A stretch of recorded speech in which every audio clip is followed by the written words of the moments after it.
Hello, doctor. Good night. My name is David Menendez. My topic is immunotherapy in renal cell carcinoma.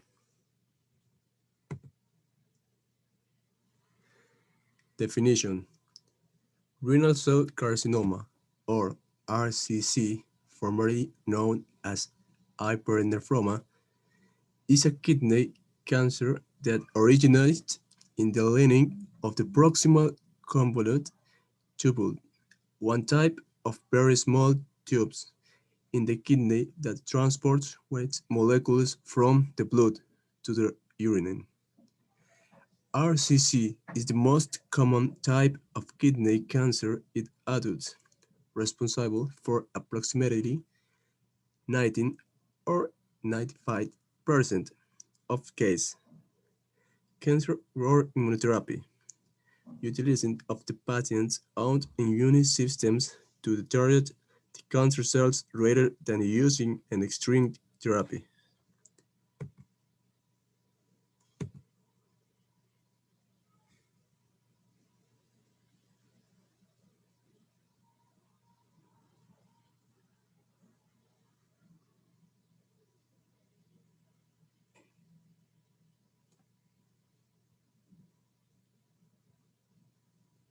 So in this example, why don't we focus in on the left kidney?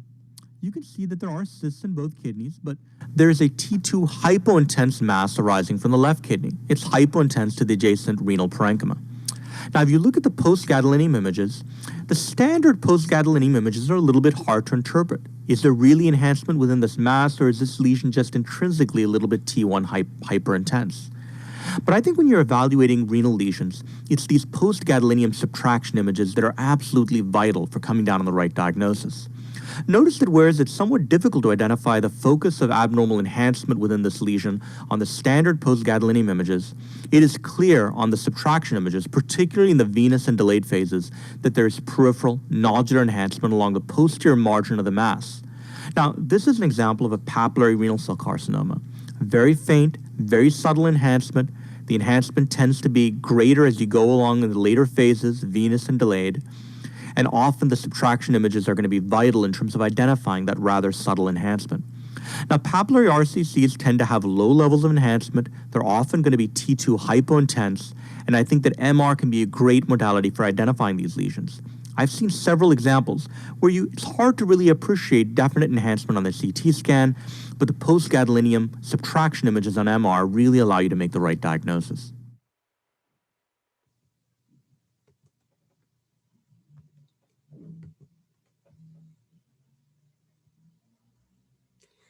The next video.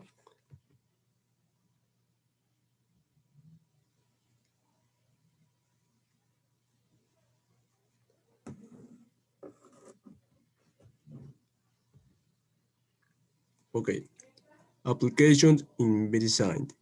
Immunotherapy. This option makes use of the patient's immune systems to target the cancer. Applications: hematologic and solid tumors. ATP. Specificity. Target slowly growing cells. Reduced systems toxicities to normal cells. Can be conjugated with other anti-cancer therapies. Next video.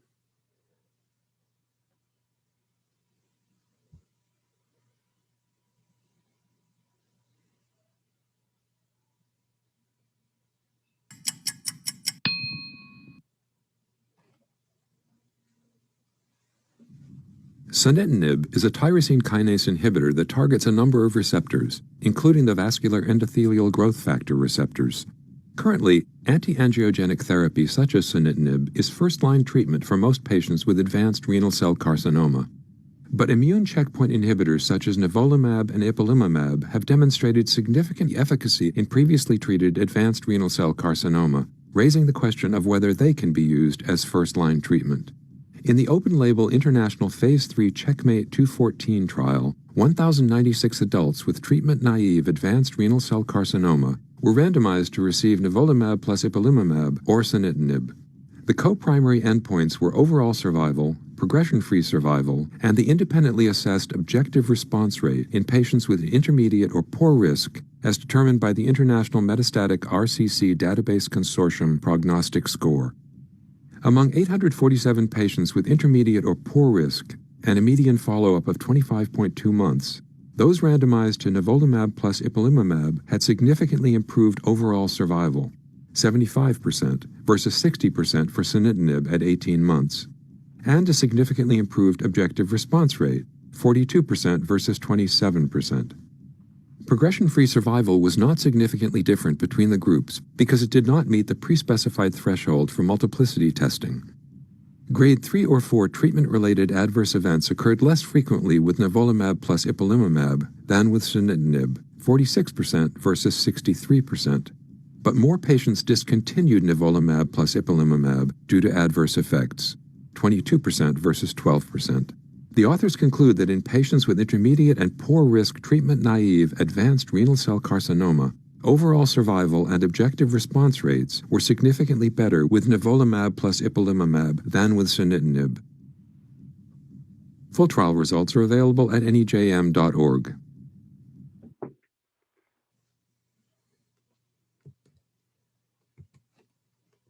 Pros and cons. Pros. In parallel, a new class of therapeutics is emerging in RCC immunotherapy, in particular checkpoint blockade antibodies are showing very promising results. Cons. Using the target drugs, bleeding or heart attacks are the most common fatal adverse events seen in clinical trials. Next video.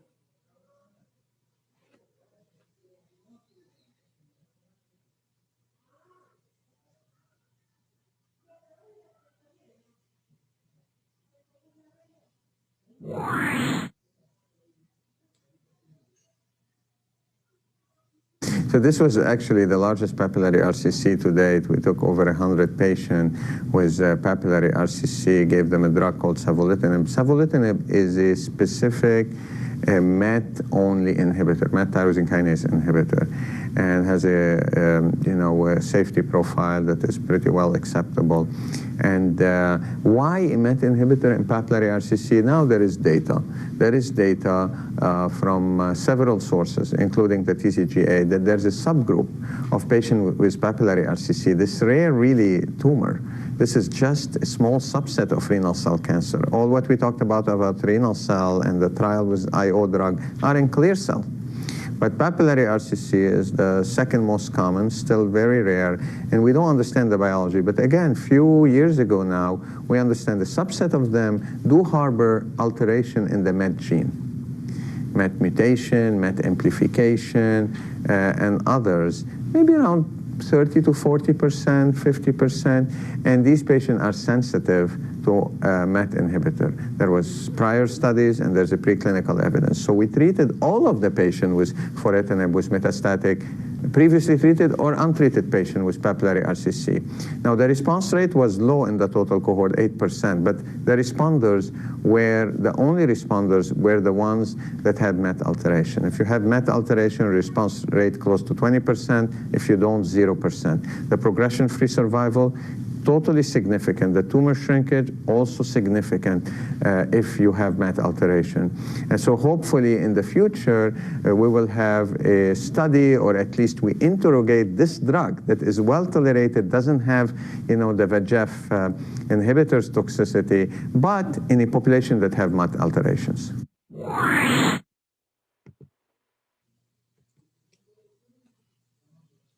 Helping Ecuador. Worldwide, the incidence of renal cell carcinoma has heterogeneous.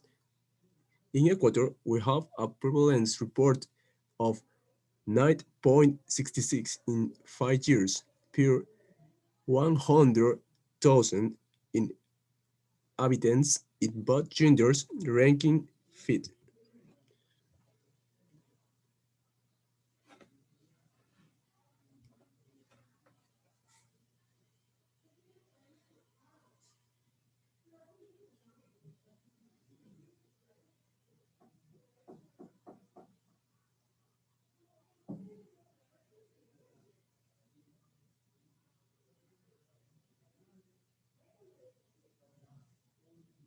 To better understand papillary RCC, what you have to understand is the big picture.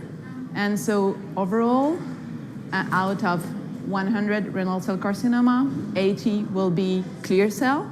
We're not talking about this one, we're talking about the 20 left. And 15 of these 20 left will likely to be what we call papillary renal cell carcinoma. And it's based on the morphology, how it looks like when you look at the tumor with a microscope. And within this family of papillary renal cell carcinoma, there are usually two entities that are what we call the type 1, which tend to be rather smaller tumors, more localized to the kidney, or what we call the type 2, that can evolve more rapidly to metastatic disease. So these are a kind of renal carcinoma. There is no specific risk factor for this subtype, so we stay on the field of age 60 with known risk factors as hypertension or obesity, overweight. The thing is, we do also know that there are some inherited syndrome that does exist, and we can have that with papillary renal cell carcinoma. So there is some inherited syndrome with that kind of tumor. But what we do know is that for the first part of these papillary renal cell carcinoma, which are the type 1s, it's very likely that MET, it's a gene that codes for a protein that is on the membrane of tumor cells, is very important because we know that it can be mutated, and so it means activated. And MET appears as a relevant biological parameters in that kind of type 1 papillary renal cell carcinoma, and it may play a role as well in few type 2. PRCC, as all non-clear cell, has no specific therapy available. We use by analogy with what we do with clear cell renal cell carcinoma, and the guidelines always state that patients should be referred to clinical trial so that we could try to better investigate these disease and offer new therapy and all what the clinical trial brings to the patients in terms of accessing new compounds, because the results with the available agents that are approved are quite disappointing so far. In conclusion, in the last few decades, immunotherapy has become an important part of treating some types of cancer. A wide range of cancer immunotherapy approaches have proven effects such as MAPS, cytokines, cancer, vaccine, and others. They provide several advantages over the conventional therapies as their specifically minimal systemic toxicity and their ability to prevent cancer development. Further advanced research are needed for full utilization of such approaches. The next topic is preparing for chronic hepatitis E virus infection in transplant recipients. Definitions. Hepatitis E is a liver disease caused by infection with a virus known as hepatitis E virus or HEV. The virus has at least 4 different types: genotypes 1, genotypes 2, genotypes 3, and genotypes 4. Genotypes 1 and 2 have been found only in humans. Genotypes 3 and 4 circulate in several animals without causing any disease and occasionally infect humans.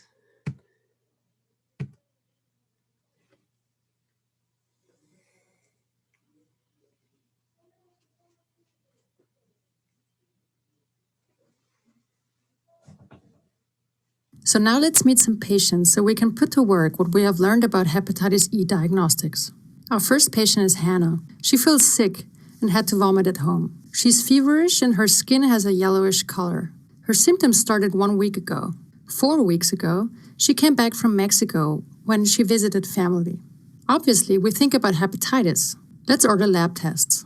In Hannah's lab report, we can see that her liver enzyme function is significantly elevated. Furthermore, her hepatitis E tests are positive. Hepatitis E RNA is also detectable. So what's your diagnosis? Hannah has no history of immunosuppression. So let's take a look back at the graphic dealing with immunocompetent patients. Her ALT is very high, which signifies serious liver damage. Anti-HEV IgM and IgG are both positive, and we could detect RNA in Hannah's stool. Based on these results, we can conclude that Hannah is most likely in the early phase after infection. So Hannah is suffering from an acute hepatitis E infection. Let's see our next patient. Our second patient is Pete. He suffers from abdominal pain of recent onset. In the lab report, we can already see elevated liver enzymes. Pete received a lung transplant 8 years ago. Currently, he is on immunosuppressive therapy. Furthermore, he tells us that he's a passionate hunter. Based on Pete's history, we include hepatitis E screening in our lab report. We can see that his liver enzyme function is significantly elevated. His anti-HEV antibodies are negative. However, the lab detected HEV RNA in Pete's stool. What does that mean? Since we know that Pete is taking immunosuppressive medication, we should consider this in interpreting his lab results. We know that immunocompromised patients can have problems producing antibodies to the virus. So in Pete's case, it is essential to measure RNA. His lab report shows elevated ALT levels as a sign of liver damage, but negative antibody tests. However, there is RNA detectable in his stool. Pete is suffering from an active, ongoing HEV infection. Based on the laboratory findings, we cannot determine when Pete was infected. It may have been recently or more than 6 months ago. However, it is not important to know that. What is important is that Pete gets appropriate treatment and follow-ups. Congratulations! Now you can handle hepatitis E lab results. So I hope you liked this video. Absolutely make sure to check out the course this video was taken from and to register for a free trial account which will give you access to selected chapters of the course. Applications in medicine. The hepatitis E virus is transmitted mainly through the fecal-oral route due to fecal contamination of drinking water. This route accounts for a very large proportion of clinical cases with this disease. The risk factors for hepatitis E are related to poor sanitation, allowing virus excreted in the faces of infected people to reach drinking water supplies. The next video.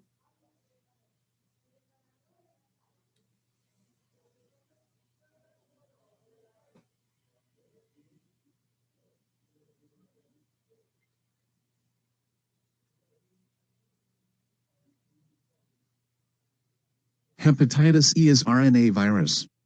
Spread by the fecal-oral route. Incubation period 3 to 8 weeks. Common in Central and Southeast Asia, North and West Africa, and in Mexico.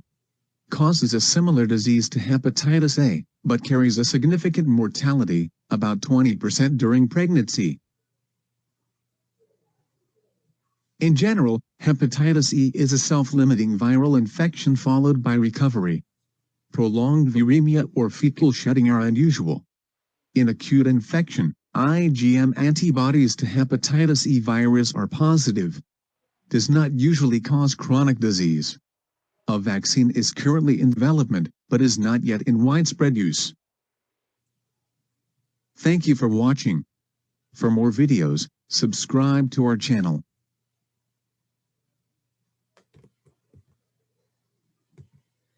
Pros and cons. In rare case, acute hepatitis E can be severe and result in fulminant hepatitis, acute liver failure. These patients are at risk of death.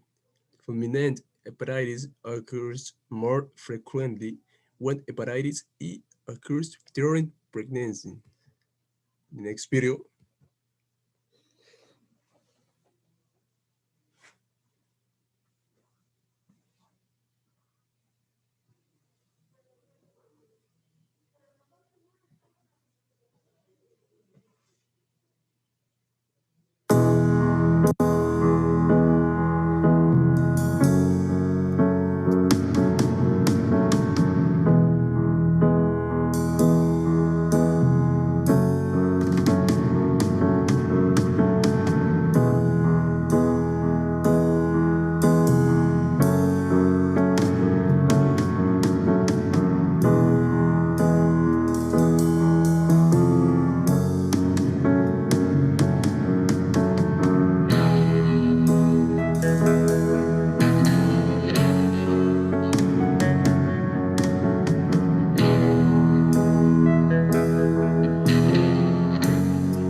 países in Ecuador. Every year, there are an estimated 20 million HEP infections worldwide, leading to an estimated 3.3 million symptomatic cases of hepatitis E. The next video.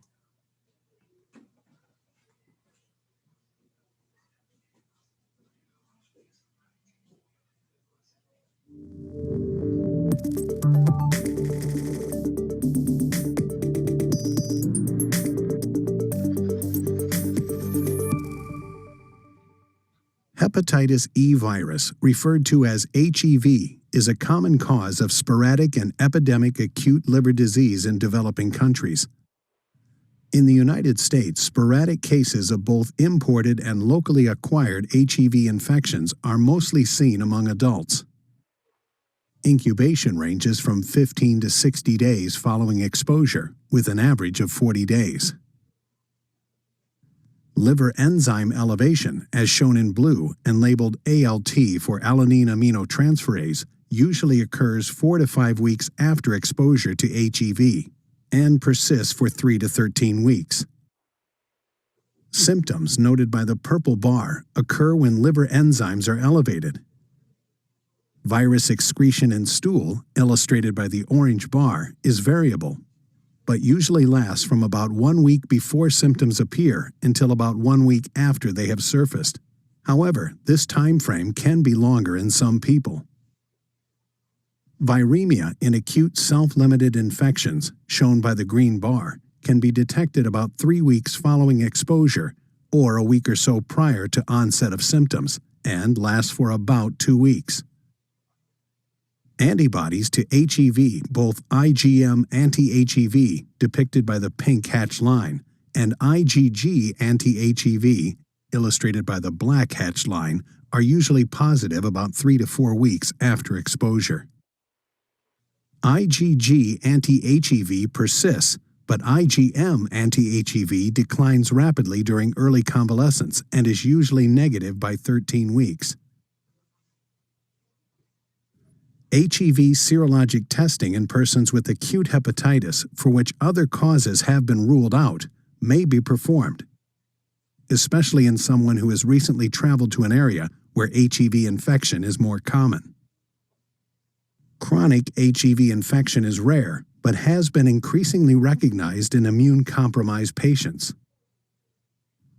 Immunoassays to detect anti-HEV are commercially available, but are not FDA approved. Nucleic acid tests for the detection of HEV RNA are performed in research labs, but are not commercially available. This segment is now complete.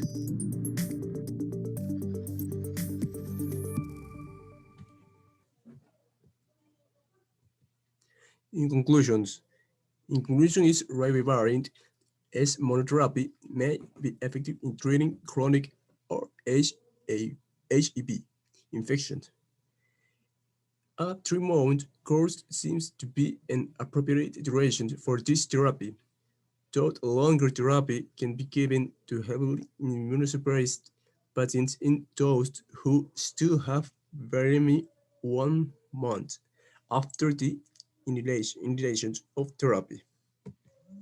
Next video.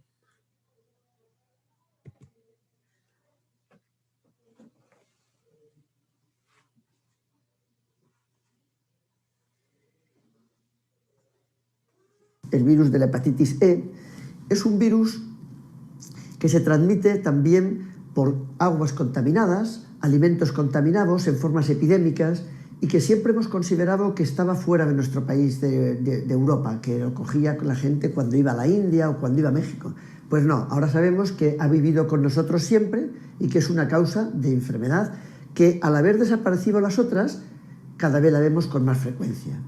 Y tiene la particularidad de que hay animales que son portadores del virus, como fundamentalmente el cerdo, el jabalí u otros.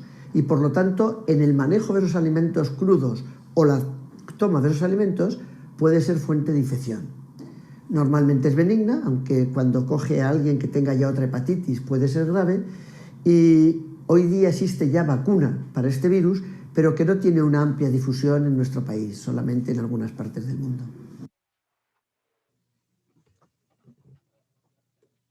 Thank you very much.